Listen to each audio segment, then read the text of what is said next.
Tout le monde l'ignorait, un bébé qui s'arrêta et lui dit quelque chose. Vous appelez ça de la musique? On dirait un chat qui agonise. La voix de l'homme transperça l'air glacial alors qu'il s'arrêtait sur le trottoir, fronçant les sourcils en regardant la silhouette voûtée près de l'arrêt de bus abandonné. Son souffle forma un nuage de buée dans l'air gelé tandis qu'il secouait la tête, dégoûté. « C'est New York, ma belle. Si tu veux de l'argent, essaie de travailler pour l'avoir, pas de torturer les gens. » La jeune fille au sol ne leva pas les yeux. Ses doigts tremblaient sur les cordes de son violon cabossé. L'archet sauta, s'accrocha, vacilla, mais elle continua de jouer. La mélodie, si on pouvait l'appeler ainsi, boitait, heurtée et brisée, comme des pas sur du verre éclaté. « J'ai juste besoin de quelques dollars, juste pour ce soir, » dit-elle doucement. Sa voix était sèche à cause du froid, cassante comme des feuilles d'automne. Ses lèvres étaient gercées, ses joues rougies sous la crasse. L'homme rit amèrement et s'éloigna, ses chaussures crissant sur le trottoir enneigé. Un groupe d'adolescents passa quelques instants plus tard. L'un d'eux leva un téléphone, filmant. « Yo, matez ça, on dirait la bande-son d'un film d'horreur. Je parie que ça va devenir viral, » dit-il en riant. Une autre fille du groupe imita les notes grinçantes, exagérant chaque mouvement. Ils se moquèrent en continuant leur chemin, le son de leur rire persistant. Betty ferma les yeux une seconde, retint son souffle et souleva à nouveau l'archet. Le vent hurlait dans la rue, tranchant son manteau fin comme du papier. Son violon était fissuré, il lui manquait une corde, son vernis autrefois riche était écaillé et délavé. Elle l'avait transporté à travers les refuges, les tunnels de métro, les bancs de parc. C'était la seule chose qui ne l'avait jamais quitté. Elle fit de nouveau glisser l'archet sur les cordes. Le son qui en sortit était brut, douloureux, déchiqueté. Mais en dessous de tout cela, il y avait autre chose. De la douleur, oui, mais aussi de la défiance. Elle ne demandait pas. Elle existait. Sa musique était une protestation contre l'oubli. Puis le grondement d'un moteur brisa le silence. Une Bentley noire et élégante ralentit jusqu'à s'arrêter près du trottoir. Le contraste entre la carrosserie rutilante de la voiture et la neige fondue sale de la rue était saisissant. La portière passager s'ouvrit. Un homme en sortit, grand, vêtu d'un manteau anthracite qui semblait à la fois cher et usé par trop de nuits sans repos. Dans ses bras, un bébé se tortillait, le visage rouge, les petits poings serrés, pleurant d'une voix rauque. Betty continua de jouer. L'homme ne parla pas.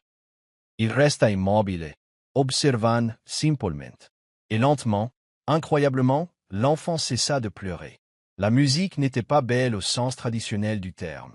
Elle était fissurée, lasse. Mais il y avait quelque chose d'apaisant en elle. Peut-être le rythme, peut-être l'honnêteté. Le bébé cligna des yeux une fois, puis deux, et son petit corps se détendit. Un léger soupir s'échappa de ses lèvres. Et puis, le sommeil. Les épaules de l'homme s'abaissèrent, d'une fraction. Il regarda l'étui du violon, une boîte en plastique cassée. Elle n'avait ni bonnet, ni écharpe. Il s'approcha. D'une main, il plongea dans son manteau et sortit son portefeuille. Silencieusement, il prit un billet de $100 impeccable et le plaça dans son étui. Betty S. Figia. « Je n'ai pas dormi depuis 3 jours, dit-il, sa voix grave à cause de l'épuisement. Elle non plus. Ni bruit blanc, ni berceuse, ni médicaments. Mais votre musique, ça a marché. » Betty le regarda alors, le regarda vraiment. Ses yeux étaient cernés, marqués par la fatigue, mais chauds. « Honitz. Merci, murmura-t-elle. L'homme ne dit rien pendant une seconde. Puis il déroula l'écharpe gris foncé de son cou et la drapa doucement sur ses épaules. Elle se raidit, surprise. « Tenez, » dit-il, son ton bas, prudent. De la voiture, il sortit un thermos argenté et une tasse pliable. Il versa du thé, la vapeur s'élevant en volute, et le lui tendit. « C'est juste de la camomille. » Sans arrière-pensée. Elle le prit, ses mains tremblantes, et serra la tasse chaude contre elle. La vapeur piquait ses lèvres gercées. La chaleur lui parut un miracle. « Je m'appelle Justine, » dit-il finalement. « Et voici Sophie. » Betty hocha la tête. « Betty. » Justine s'accroupit légèrement, la regardant dans les yeux. « Avez-vous un endroit chaud où aller ?» Betty hésita. Elle baissa les yeux, comme si elle était gênée par la vérité. « Non. »« Alors venez avec moi, » dit-il doucement. « Juste pour la nuit. Juste le temps que vous vous réchauffiez. » Elle le fixa. Cet homme était un étranger, un homme dans une Bentley avec un bébé endormi, lui offrant du thé, de la gentillesse, un trajet. Tout en elle lui criait de fuir, que les gens comme lui n'aidaient pas les filles comme elle.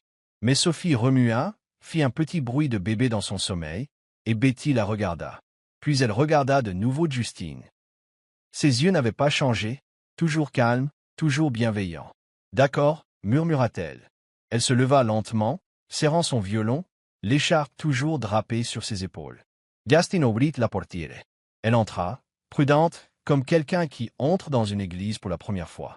Alors que la Bentley s'éloignait du trottoir, la neige continuait de tomber, silencieuse, régulière, et d'une manière ou d'une autre, soudainement, moins froide. Les lumières de la ville cédèrent la place à des rues calmes, bordées d'arbres et de bâtiments élégants, alors que la Bentley s'enfonçait plus profondément dans l'Upper East Side. Betty était assise en silence, serrant fermement son étui à violon contre sa poitrine. L'écharpe autour de ses épaules portait encore le léger parfum de cèdre et quelque chose de propre, de rassurant. Elle regardait le monde défiler à travers la vitre teintée, les yeux grands ouverts et fatigués, le cœur battant à chaque virage que prenait la voiture. Justine ne lui jeta qu'un bref regard, une seule fois, à travers le rétroviseur. Il ne posa pas de questions. Sophie restait endormie dans son siège auto, sa poitrine se soulevant et s'abaissant à un rythme qui semblait presque trop délicat pour ce monde. Quand la voiture s'arrêta enfin, Betty la vit.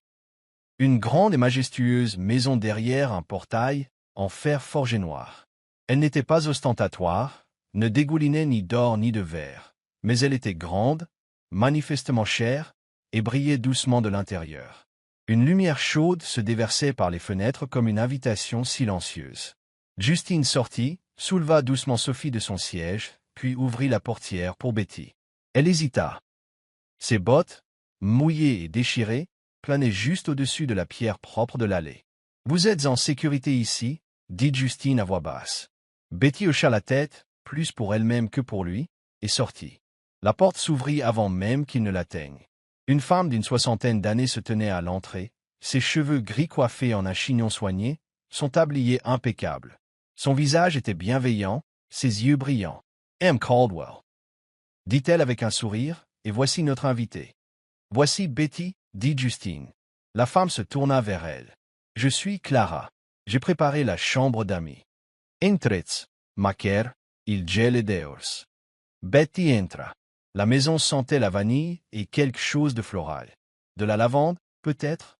Des bibliothèques bordaient le couloir, des tapis moelleux sous les pieds, et un éclairage doux qui donnait à tout un aspect habité, non seulement beau, mais chaleureux, humain. Clara la guida en haut d'un petit escalier. La chambre était petite par rapport à la maison, mais grande selon les normes de Betty. Un lit avec une épaisse couette, une commode avec un vase de fleurs fraîches, et un petit fauteuil près de la fenêtre. Betty resta sur le seuil, figée. Elle secoua la tête. « Je n'ai pas besoin de tout ça, » murmura-t-elle. « Le sol me convient, vraiment. » Le sourire de Clara ne vacilla qu'un instant, puis revint, doux et compréhensif. « Bien sûr, ma chère, ce qui vous met le plus à l'aise. » Betty s'affaissa sur le sol dans le coin, serrant son violon contre sa poitrine comme un bouclier. Elle resserra l'écharpe, ses yeux parcourant la pièce, cherchant des pièges cachés qui n'existaient pas. Justine apparut à l'entrée. Il tenait une autre tasse de thé, la vapeur s'élevant doucement. « Vous n'avez pas à être sur la défensive, » dit-il calmement. « Vous avez aidé ma fille à dormir. Cela compte plus pour moi que vous ne pouvez l'imaginer. » Il posa le thé sur la table de nuit et recula. « Je vais vous laisser vous reposer. Bonne nuit, Betty. » Il partit sans fermer complètement la porte. Elle resta entr'ouverte, comme une promesse silencieuse. Betty ne toucha pas le lit. Elle resta assise sur le sol pendant un long moment, sirotant le thé par petites gorgées prudentes. Son corps lui faisait mal à cause du froid, mais elle refusa de s'allonger. Vers minuit, elle entendit des pas feutrés dans le couloir. Elle se raidit, le cœur battant. Ses doigts se resserrèrent sur l'étui du violon.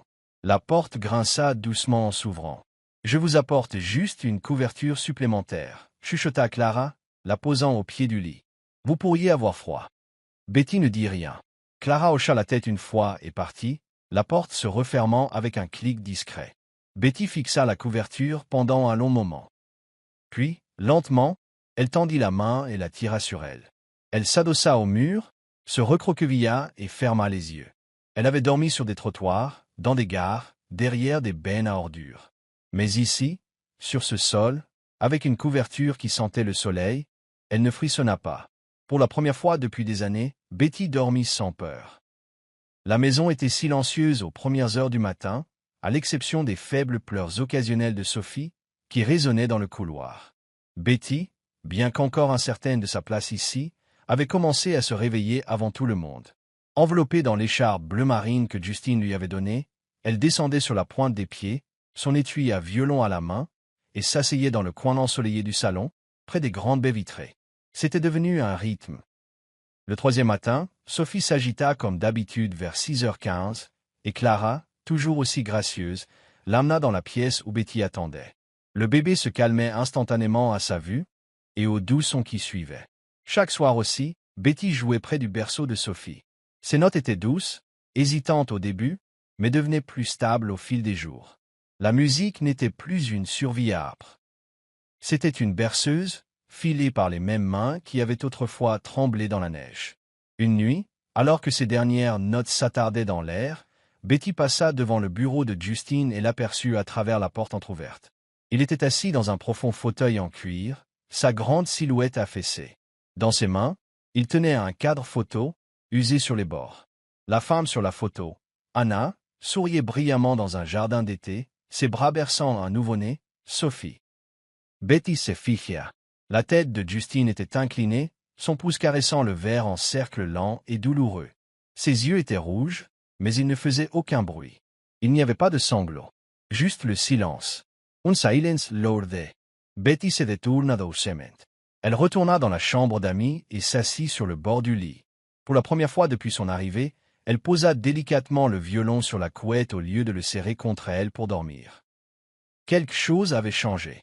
Le lendemain matin, autour d'un petit déjeuner tranquille de flocons d'avoine et de thé, Justine s'éclaircit la gorge. « Vous m'avez vu hier soir » dit-il sans lever les yeux.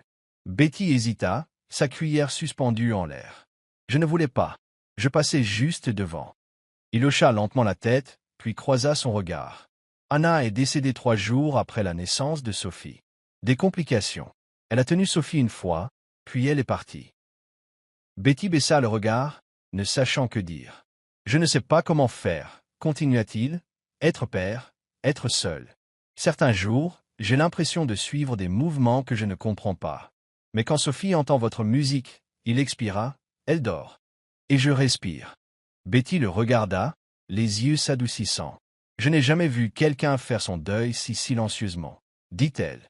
Justine esquissa un petit sourire brisé. « Je n'ai jamais laissé personne me voir pleurer. » Betty ne dit rien de plus. Mais cette nuit-là, quand Sophie s'agita, sa berceuse fut plus ample, plus riche. Elle ne jouait pas seulement pour apaiser l'enfant, mais pour tendre la main. Peut-être pas avec des mots, mais dans le seul langage auquel elle faisait confiance. Malgré la chaleur de la maison, Betty gardait ses distances. Elle lavait ses propres vêtements à la main dans le lavabo de la salle de bain. Elle buvait du thé dans le thermos cabossé qu'elle portait à son arrivée. La chambre d'amis restait à peine touchée. Les tiroirs étaient vides, la porte du placard jamais ouverte. Clara le remarqua, bien sûr, mais elle ne fut jamais indiscrète. Justine, lui aussi, respectait les murs invisibles que Betty maintenait. Il n'offrait ni leçon, ni exigence, juste de l'espace. Avec le temps, Betty commença à lire certains des livres qui bordaient les étagères du salon. Elle trouva un vieux recueil des Nocturnes de Chopin, les pages usées et annotées au crayon. Elle les pratiquait tranquillement pendant la journée, quand personne ne regardait. Sophie commença à reconnaître sa mélodie. Un après-midi, alors que Betty jouait près de la fenêtre de la nurserie, Sophie, maintenant âgée de 4 mois, tendit une main potelée et toucha les cordes. Cela produisit un son étrange, maladroit et grinçant. Betty rit, un rire sincère, un son qu'elle-même avait presque oublié. Cette nuit-là, elle écrivit dans un petit carnet que Clara avait laissé sur la table de chevet. La musique me gardait en vie, maintenant elle me garde humaine. La lumière de fin d'après-midi inondait la nurserie tandis que Sophie applaudissait de ses petites mains, essayant d'imiter le rythme que Betty tapotait doucement sur le parquet. 1, 2, 1, 2, dit doucement Betty, son sourire prudent mais sincère. Sophie gloussa en réponse, vacillant légèrement dans sa tentative de se tenir debout. Chaque jour apportait de petits pas comme celui-ci, des rires de bébé, des regards partagés, des mélodies jouées sans raison. Betty commençait à s'installer dans le rythme de la maison, du soin, du fait d'être vue. Et pourtant, en elle, une tempête silencieuse grondait. Cette tempête frappa un mardi après-midi frisquet. Betty était à mi-chemin de la cuisine quand une douleur aiguë lui serra le bas-ventre, la clouant sur place. Ses genoux plièrent et elle attrapa de justesse le bord du mur avant de s'affaisser sur le sol. La sueur perla sur son front et elle se recroquevilla, essayant de respirer à travers la sensation lancinante. La chose suivante qu'elle entendit furent des pas précipités. « Betty !» La voix de Justine était tendue d'inquiétude. Il se laissa tomber à côté d'elle, ses yeux balayant son visage pâle, sa main cherchant son épaule. « Que s'est-il passé? Tu es blessé? »« Je vais bien, » marmonna-t-elle à travers ses dents serrées. « Tu n'es manifestement pas bien. » Elle essaya de s'asseoir. « C'est juste une douleur, ça va passer. Je n'ai pas besoin de ta pitié. » Justin assit fidgia. Il la regarda un instant, le front plissé, puis dit doucement, « Ce n'est pas de la pitié, Betty. C'est de l'inquiétude. C'est de l'admiration. » Il hésita, sa voix ferme mais tendre. « Tu es plus forte que tu ne le penses. » Betty se détourna de lui, la mâchoire serrée. Son corps tremblait de douleur et de honte. Elle n'avait pas l'habitude d'être aidée. Pas comme ça. Elle avait l'habitude de cacher sa douleur dans les ruelles, de l'envelopper de silence et de l'avaler. Justine ne dit rien de plus. Il se leva, se dirigea vers la bibliothèque voisine, récupéra une bouillotte que Clara y avait glissée au chaos, et la posa doucement à côté d'elle. Puis il se dirigea vers la fenêtre, le dos tourné, regardant les arbres se balancer dans le vent dehors. Il lui donnait de l'espace. Ce simple acte, plus que n'importe quel mot, dénoua quelque chose en elle. Betty fixa la bouillotte pendant un long moment avant de la presser lentement contre son flanc. La chaleur s'infiltra, non seulement à travers sa peau, mais à travers les murs qu'elle avait érigés autour d'elle. Elle sentit des larmes lui piquer les yeux et se détourna pour les cacher.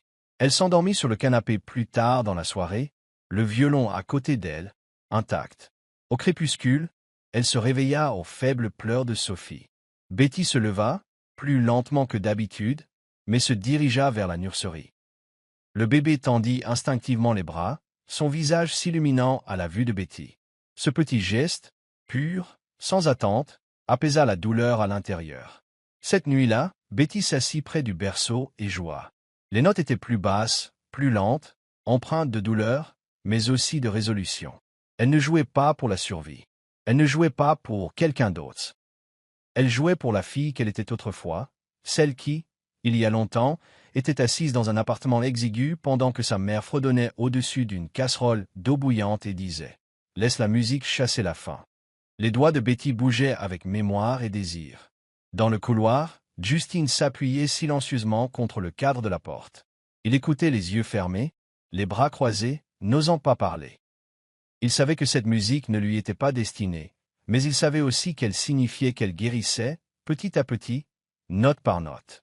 L'air de la nurserie était rempli de rires discrets et du doux bruissement des pages, tandis que Betty tenait Sophie sur ses genoux, lui lisant doucement un livre d'images. Sophie, maintenant âgée de 10 mois, s'appuyait contre elle avec une confiance totale, sa main potelée reposant sur le bras de Betty, les yeux grands ouverts de curiosité. C'était devenu une routine maintenant. Berceuse matinale, jeu de claquements de mains, histoire chuchotée au coucher. Betty s'était retrouvée tissée dans la trame du monde de Sophie, progressivement, presque sans s'en rendre compte. Le visage de la petite fille s'illuminait chaque fois que Betty entrait dans la pièce, et quand elle pleurait, seule la voix de Betty semblait la calmer. Un soir, alors que le ciel virait au rose tendre au-dessus des hautes fenêtres de la maison, Justine s'approcha de Betty pendant qu'elle pliait les minuscules vêtements de Sophie sur le canapé du salon. Ses mains étaient dans ses poches, et il semblait inhabituellement incertain. « Betty, commença-t-il. J'ai réfléchi. » Elle leva les yeux, son expression neutre. « Tu es devenue plus qu'une simple invitée dans cette maison. Sophie Theodore. Elle rit avec toi. Elle dort quand tu joues. Je sais que cela peut paraître formel, mais envisagerais-tu de devenir sa nounou? Officiellement, je veux dire. » Betty cligna des yeux, surprise. « Nounou » répéta-t-elle, comme pour tester le mot sur sa langue. « Je ne demande pas cela à cause de ta musique, continua Justine, en s'agenouillant légèrement. Je le demande parce que tu es la seule personne pour qui elle sourit certains jours. Tu es sa personne, et cela signifie tout. Betty posa une grenouillère pliée, ses mains se sentant soudain trop grandes. Je n'ai pas les qualifications. Pas de formation, pas de diplôme. La voix de Justine s'adoucit. Tu as un cœur. Tu prends soin d'elle comme si elle était la tienne. Aucun certificat sur papier ne pourrait compter plus que cela. Un silence s'étira entre eux. Puis Justine se leva et sortit de la pièce. Quelques instants plus tard, il revint, tenant un long étui rectangulaire enveloppé dans un tissu de velours doux. Il le posa doucement sur la table devant elle. « J'ai quelque chose pour toi. » Betty regarda l'étui avec méfiance, puis l'ouvrit lentement. À l'intérieur se trouvait son violon, non plus fissuré, non plus sans une corde. Le bois brillait, restauré mais non remplacé, ses cicatrices polies en quelque chose de beau.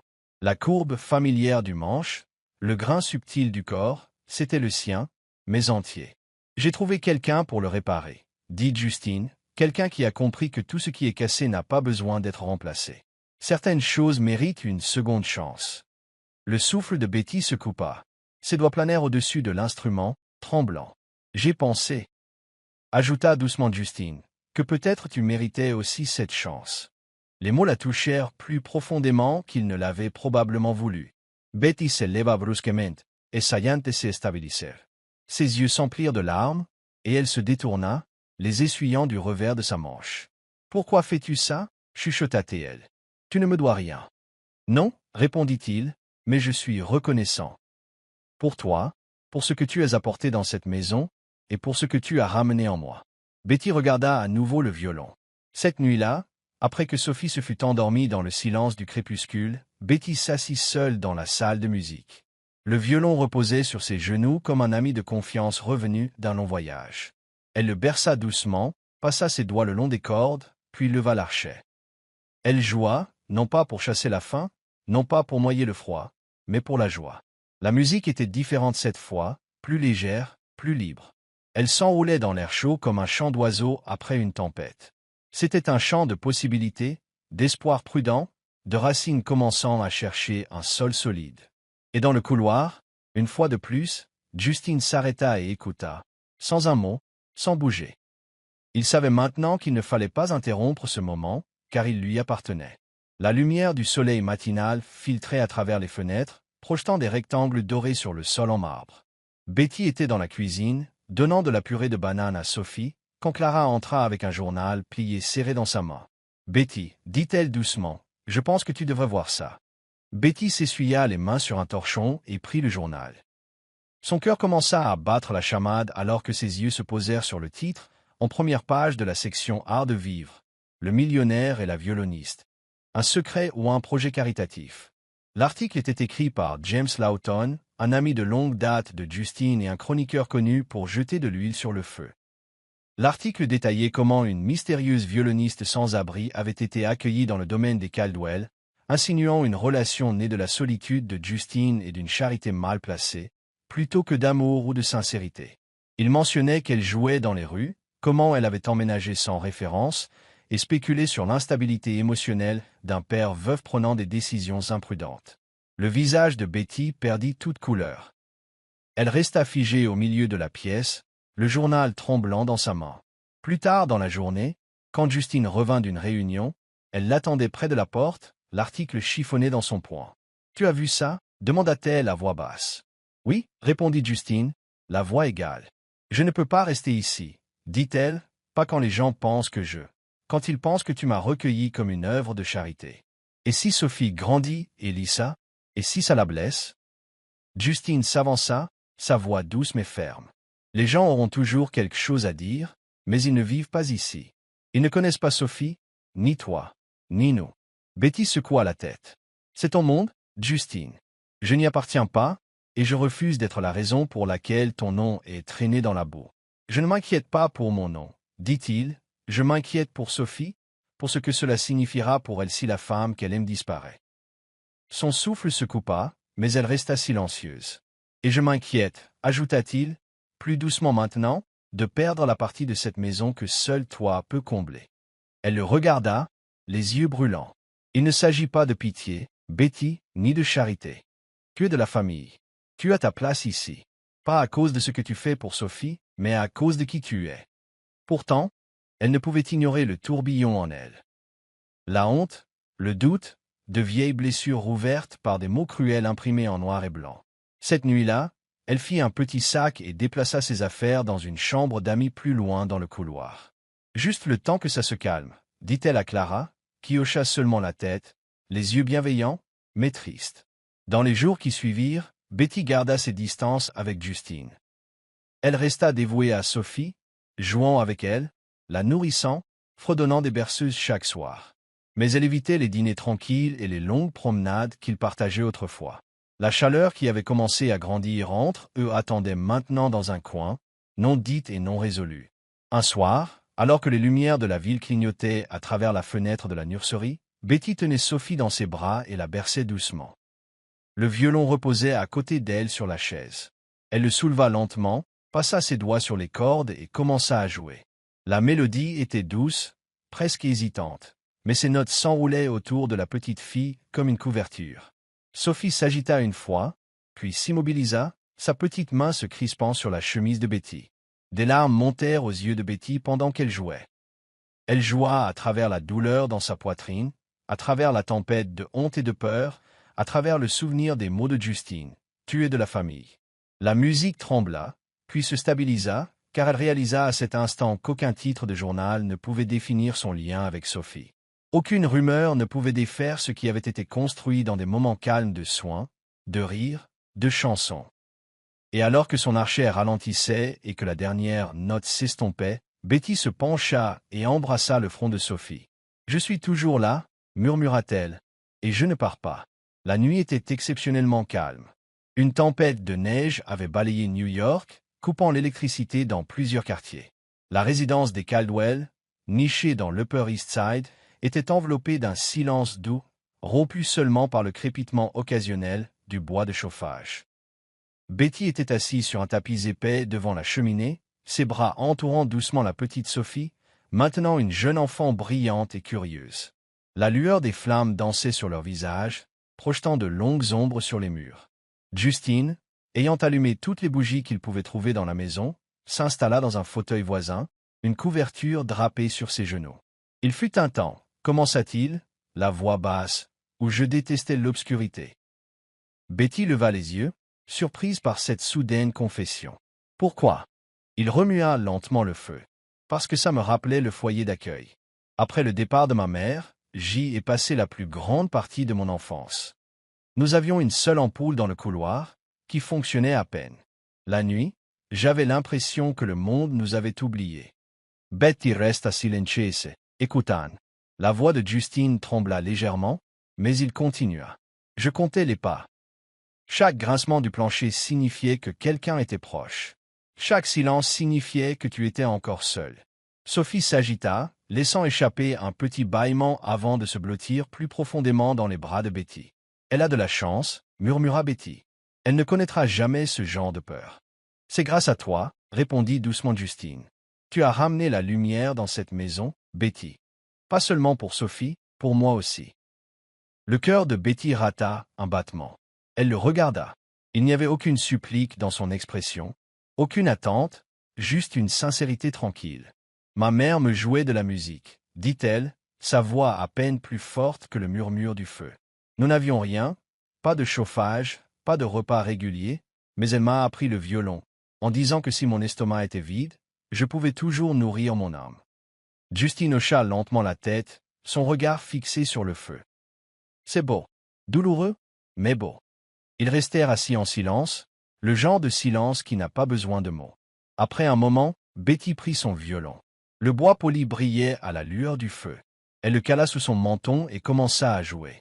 Une berceuse douce et lente qui semblait se tisser dans les murs de la pièce. Chaque note était un fil, cousant de la chaleur dans les coins froids de leurs souvenirs. Justine ferma les yeux. Il ne parla pas. Il ne bougea pas. Il écoutait simplement, comme si la musique elle-même était quelque chose de sacré. Quand la dernière note s'estompa, Betty posa le violon. Sophie s'était endormie sur ses genoux. Betty écarta une mèche de cheveux du front du bébé, et leva les yeux. Justine la regardait, non pas avec désir, non pas avec pitié, mais avec quelque chose de plus profond. L'espoir. Pour la première fois, Betty le ressentit aussi. Pas la peur de perdre quelque chose qu'elle ne comprenait pas encore, mais la prise de conscience tranquille que peut-être, juste peut-être, elle était à sa place. L'air printanier était doux, teinté du parfum des cerisiers en fleurs qui dansaient dans la cour du jardin de Justine. Des guirlandes lumineuses bordaient les haies basses, projetant une lueur dorée alors que le crépuscule enveloppait le ciel. Une petite foule d'amis proches et de personnel remplissait les rangées de chaises blanches sous les arbres. Au centre, sous un projecteur doux, Betty se tenait avec son violon. Elle ferma les yeux. Puis elle commença à jouer. La musique ne ressemblait à aucune autre qu'elle ait jamais jouée. Elle portait la joie et le désir, la gratitude et la guérison. Chaque note semblait être un chapitre de son voyage, de l'arrêt de bus glacial de Brooklyn à la chaleur de la maison derrière elle. Ce n'était pas parfait, mais c'était humain. C'était le sien. Sophie, maintenant une bambine pleine de rire, applaudissait avec enthousiasme depuis les genoux de Justine. La petite fille avait grandi, forte, confiante et pleine d'esprit, exactement comme sa mère l'aurait voulu, exactement comme sa seconde mère l'avait aidé à le devenir. Alors que la dernière note s'estompait dans la brise, les applaudissements furent immédiats et chaleureux. Betty fit une petite révérence, rouge d'émotion. En descendant de la petite estrade, elle ne s'attendait à rien de plus que la paix d'une soirée tranquille. Mais Justine la rejoignit au bas des marches. Il tenait quelque chose dans sa main. Une petite boîte. Les yeux de Betty s'écarquillèrent. Il s'agenouilla, juste là, sous les cerisiers en fleurs, tandis que Sophie se tenait à côté de lui, tenant le bord de sa manche. « Betty, dit-il, la voix stable mais tendre, tu n'as pas seulement apporté de la musique dans cette maison. Tu nous as ramenés à la vie. Tu as donné à Sophie l'amour d'une mère. Tu m'as redonné l'espoir. Tu nous as appris à tous les deux à ressentir la joie sans culpabilité. » Il ouvrit la boîte. À l'intérieur se trouvait une bague en argent, simple et élégante, avec une gravure à l'intérieur qui disait « Notre mélodie. Je t'aime. Veux-tu m'épouser ?» Le monde s'arrêta. La main de Betty vola à sa bouche. Elle ne s'y attendait pas après tout ce qu'ils avaient traversé, pas après la manière dont ils avaient respecté l'espace et le temps de l'autre. Mais en le regardant là, doux, sincère et plein d'amour, elle sut que la réponse avait toujours été dans son cœur. Elle hocha la tête, les larmes emplissant ses yeux. Oui, la foule applaudit de nouveau, mais c'est la petite voix de Sophie qui brisa le sang-froid de tout le monde. « Maman » dit-elle en tendant les bras vers Betty. Betty la prit dans ses bras, les larmes coulant librement maintenant. Il n'y eut pas de grand discours, juste une joie tranquille, le genre de joie qui reste. Les mois passèrent. Le mariage fut petit, plein de rires et de décorations faites maison. Clara plaira pendant la majeure partie. Betty joua elle-même la marche nuptiale au violon. Justine portait le même costume que la nuit où il l'avait rencontrée pour la première fois, un geste tranquillement sentimental. Le ventre de Betty commença à s'arrondir peu de temps après. Elle rayonnait, non pas de richesse ou de célébrité, mais de paix, d'être aimée et d'avoir choisi d'aimer en retour. Un matin de bonne heure, alors que les oiseaux pépiaient doucement dehors, Betty était assise sur le rebord de la fenêtre de la nurserie. Sophie était allongée à côté d'elle, enroulée dans une couverture. À l'intérieur d'elle, une autre vie s'agitait doucement. Elle fredonnait une berceuse, une que sa mère lui avait apprise il y a longtemps, quand le monde semblait trop dur et trop bruyant. Justine entra silencieusement, posant une main sur son épaule. Ils restèrent assis en silence, regardant la lumière envahir les toits de la ville. « Je jouais juste pour survivre », murmura Betty. Justine posa sa joue contre ses cheveux. « Et maintenant ?» Elle sourit. « Maintenant, je joue parce que je suis enfin vivante. » Ils se levèrent, main dans la main, et entrèrent ensemble dans le nouveau jour, avec de la musique dans leur cœur et une famille dans leurs bras. Merci de nous avoir rejoints dans ce voyage émotionnel à travers la musique, la guérison et l'amour. Si l'histoire de Betty vous a rappelé que même les plus petits actes de gentillesse peuvent mener aux moments les plus transformateurs de la vie, alors vous êtes au bon endroit. Ici, à Histoire qui émeuve l'âme, nous croyons aux miracles silencieux qui se produisent lorsque les gens choisissent la compassion, le courage et la connexion. Si cette histoire a touché votre cœur, n'oubliez pas d'aimer, de commenter et surtout, de vous abonner à la chaîne. Nous partageons de nouvelles histoires chaque semaine, des histoires qui élèvent votre esprit, vous rappellent l'espoir, et peut-être même vous arrachent quelques larmes, parce que tout le monde mérite une histoire qui émeut l'âme. Jusqu'à la prochaine fois, restez bienveillants et restez inspirés.